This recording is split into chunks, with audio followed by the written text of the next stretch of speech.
Ladies and gentlemen, welcome to the Ecom Dispensary Knowledge Drop number 35.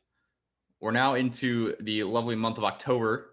The weather is changing. The leaves are falling off the trees. It's getting a little chillier, at least for all my homies in the northern hemisphere. If you're in the southern hemisphere, I guess it's the opposite. Um, Scotty, I guess you are the southern hemisphere, aren't you? Not sure. There's not really seasons here, so it doesn't matter. Yeah, it's kind of like California. No, not like California. It's like the equator. But you're up in the mountains, so it's very temperate. Something like that, yeah. Okay. Well, Scott, man, how you doing today, man? Feeling good, feeling good. Good stuff. Good stuff. All right, guys. Well, as always, we got some fire for you this week, some ecom stuff, some wealth building stuff, and some current event stuff. Something that hard to say right now. It's what we're going to talk about in the last episode this week, but it could be something that is something that we might need to keep an eye on as time goes on. That could very much affect e-commerce. So we'll talk more about that in the last episode. In this first one, episode number 141, we're talking about why you shouldn't sell what people quote unquote want. So I know this sounds kind of weird, like, what do you mean you shouldn't sell what people want? Like, isn't that exactly what I should be selling is what people want? To an extent, yes. But there's also, this is kind of like an age old principle of marketing. I think I originally learned this from, I want to say it was probably originally Ben Settle, who probably learned it from Gary Halbert. And I've definitely learn more from that original source as well about this topic. It's pretty interesting how this works. I think this is not something that your average person would really think about when they get into business and they're trying to figure out, what I should sell. So I think it'll be pretty helpful once you understand this. It's it's a bit of a mindset shift from when you're figuring out what to sell. You're kind of thinking like, well, what do people want to buy? And I think that it's a decent place to start, but there's also another layer of that I think is a little bit more helpful in figuring out what you should be selling. So let's talk about it. Let's talk about it. Um, I forget what the original kind of quote was from Gary Halbert, but the concept is essentially that there is like the concept of selling what, like, say you ask someone, like a common thing that companies do is they send out surveys asking questions like, what do you want? Would you buy this? Is this something that you would want to buy? Whatever. And that's like, okay. I'm not saying there's necessarily anything like super wrong with that. The thing is, if you ask someone what they want to buy, their answer is partly what they actually want to buy, but it's also partly influenced by a lot of other outside factors that really have nothing to do with what they want to buy. It could be, just they're self-conscious. If someone wants to buy something, but it's something weird, they might be self-conscious. They might say that they want to buy this and really they want to buy the exact opposite thing. There's different like social norms and stuff that make people respond a certain way to that kind of question. And essentially, this is something that I've been thinking about, looking for new products to sell. On one hand, I am looking for what people want, but it's a subtle shift. But the thing that I'm really looking for at a deeper level than that is what people are already buying and have already bought. Because the thing is, what someone says they want and what they've actually bought can oftentimes be two very, very different things. Yep. So I guess the better way to do that survey would not be asking them what to buy, but sending them an order form and seeing what they actually buy. Yeah, I think that would be that'd definitely be one way to put it. There's a really good example of this. I think Ben Settle, this is probably the first place that I heard this. He talks about this, and I'm probably going to butcher the example slightly. This might not be exactly it, but you'll get the gist of it. Um, there was like some sort of survey asking people what publications they read. And, I get the main example is like something kind of educational and like news oriented, like say the Wall Street Journal is asking people, do you read the Wall Street Journal?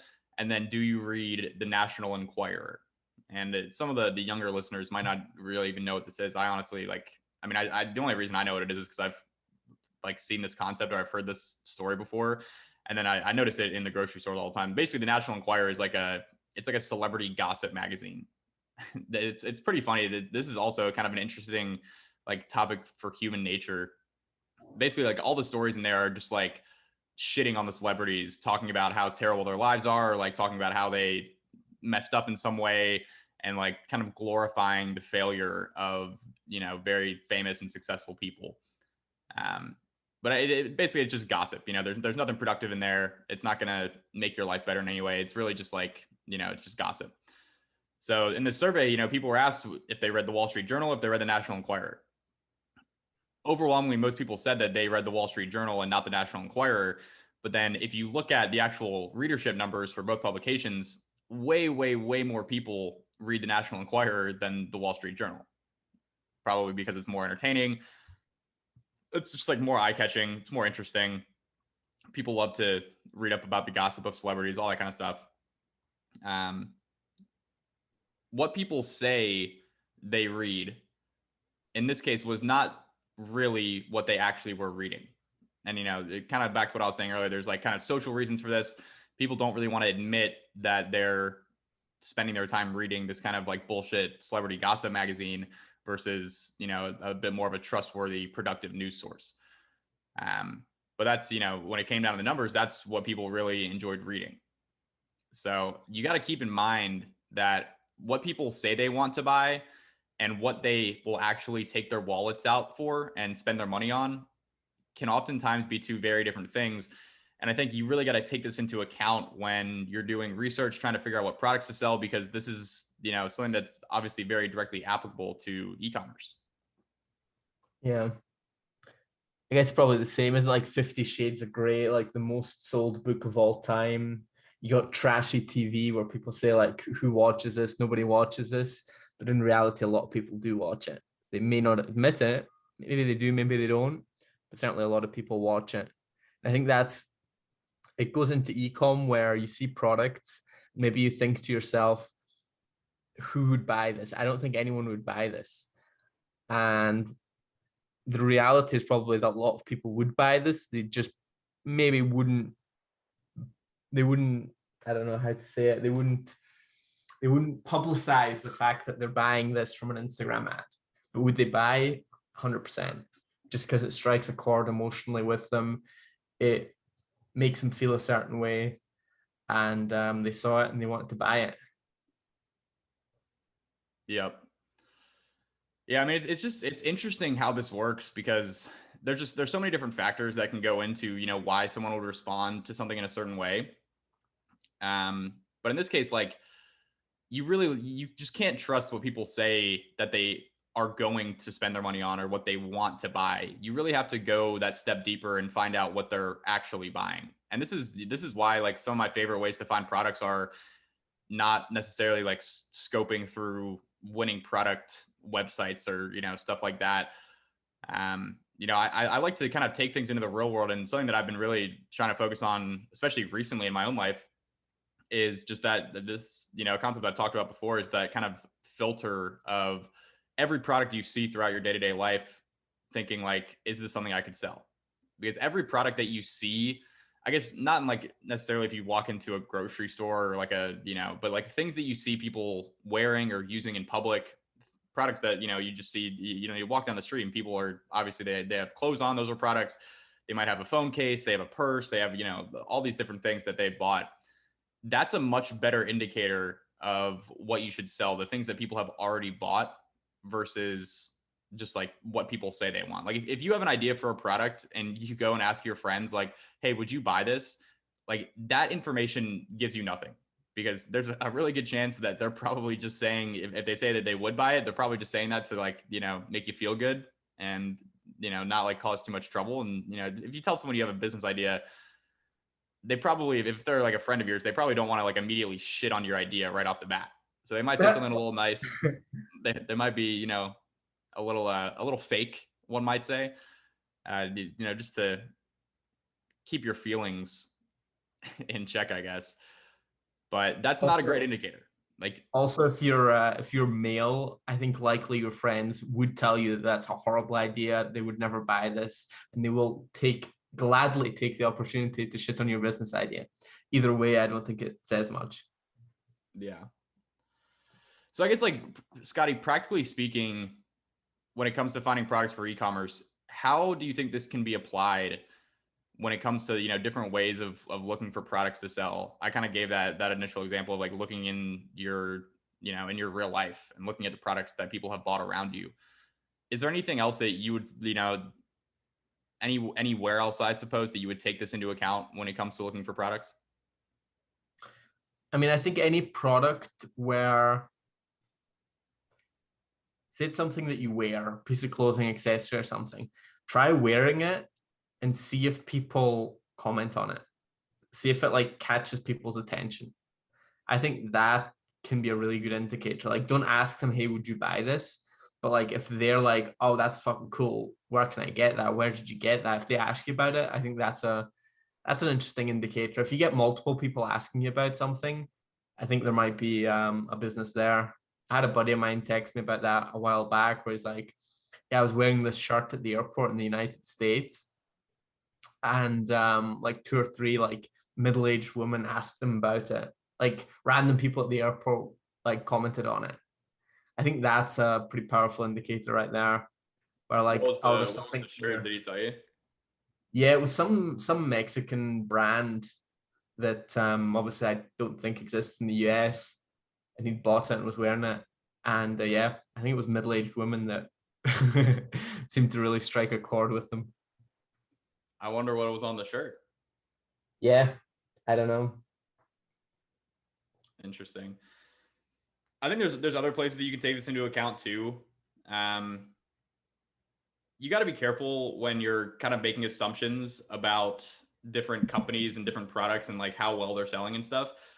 But I like to look at like when I'm looking at a store or a brand or something, a pretty solid indicator of this is more so like on the selling side instead of the like buying side, but it's all kind of intertwined.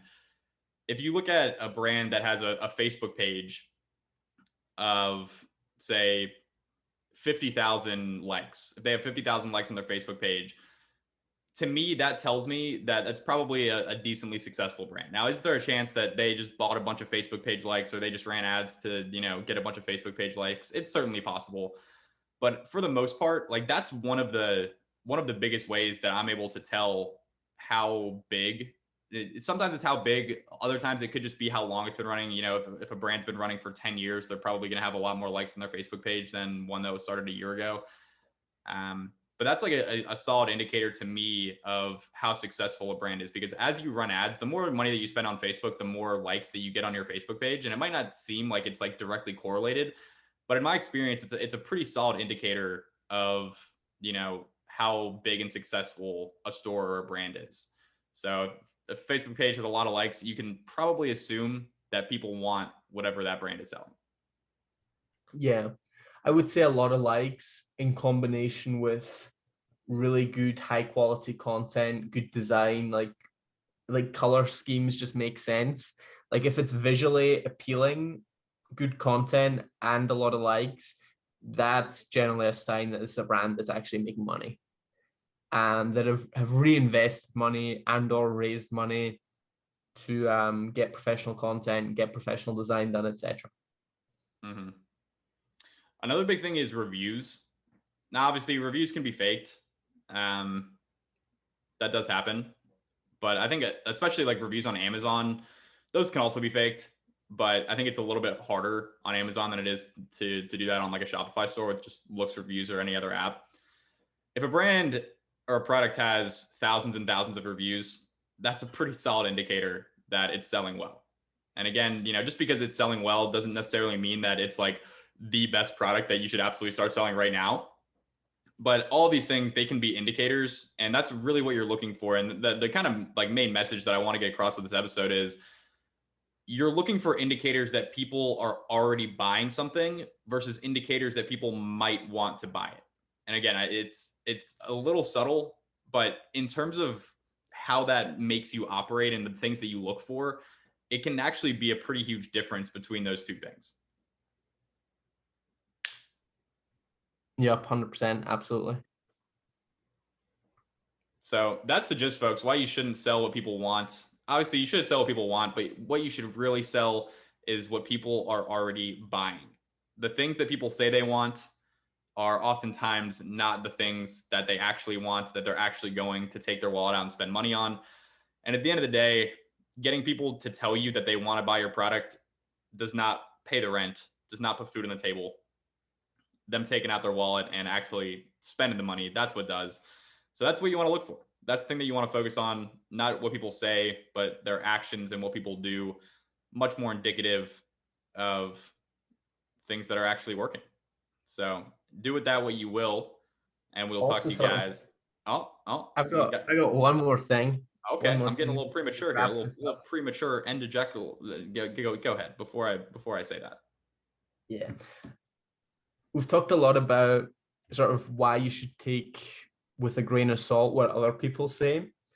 I think it's also important to not put too much weight into what you think you'd buy. Because again, we've talked about this previously, it's like you're not your market.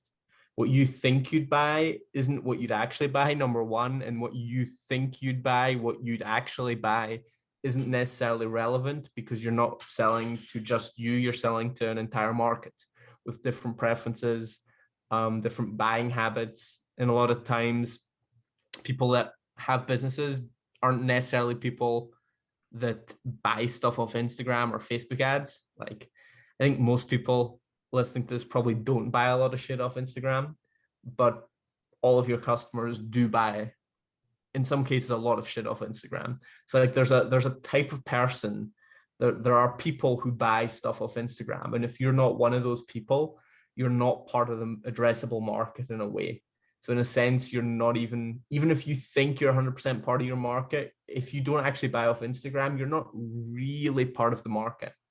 You're part of the market in the sense of like demographics or interests or whatever. But if you're not a buyer, you're never going to buy what you're offering, if that makes sense. So it's not just about what you would want to buy either, or what you think you'd buy either. It's about, do other people buy this, if that makes sense. Yep. I think that's a great point. It's also just especially relevant for ecom because most of the people that do ecom are, at least in my experience, like pretty young males, say from like ages like 17 to like 30 is probably the primary demographic. And generally speaking, that demographic of people does not spend a whole lot of money on, random impulse purchases online. So you got to take that into account. And that's kind of a tough thing to get adjusted to, honestly, because for the longest time, I just never even understood how dropshipping worked. I was like, dude, people buy things off Facebook ads. Like, is that a real thing? Like, I've never bought anything from an Instagram or Facebook ad. Well, turns out that millions of people do it every day. And just because you don't do it doesn't mean that there aren't millions of other people who do. So definitely an important thing to keep in mind. Yep. All right, folks. Well, that'll do it for episode 141. We'll talk to you in the next one.